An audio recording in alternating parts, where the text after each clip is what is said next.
moving on, that exactly as what we did in case of RMS value of alternating current, this expression I have made all the necessary changes. This expression is for RMS value of alternating voltage. Start with the definition. It is that constant value of alternating voltage which will produce same amount of heat in a circuit in same time interval as it is produced by normal alternating voltage in same circuit in same time interval. So right now we are finding about the values of ERMS or E effective. Alright, let continue follow the same step which we just did.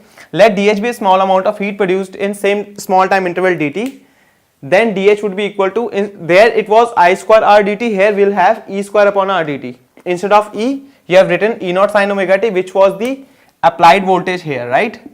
E naught sin omega t. So instead of that E, we have written E naught sin omega t whole square. This becomes E naught square sin square omega t over R dt.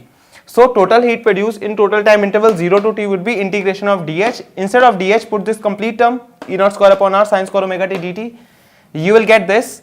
Take these two constants out, E naught square upon R, you will be left with sin square omega t dt. For sin square, we again change it into 1 minus cos 2 omega t over 2 dt. Then take this 2 out, you have E naught square upon R upon, so this 2 out makes E naught square upon 2R.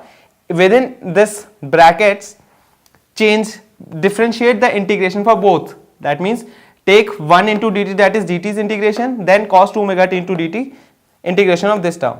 This will lead you to t, this will lead you to 0. So ultimately you are left with E naught square upon 2R into t.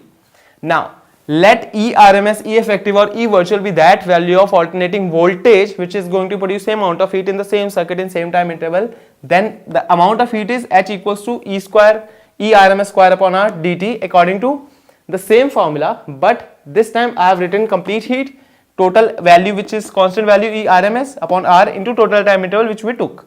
So equating equation 1 and 2, this equation was our equation 1 which is the calculated value of heat. This is the supposed value of heat, but both are supposed to be same. So equating 1 and 2, E RMS square upon R,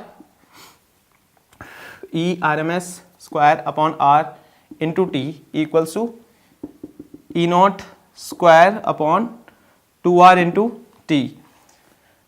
R and T cancelled out, you are left with E RMS square is equal to E naught square upon 2, taking roots both side, E RMS is equal to E naught upon root 2. This is the first result. Then this will lead you to E RMS is equal to 0.707 times E naught. Number 3, E RMS is equal to 70.7% of E naught.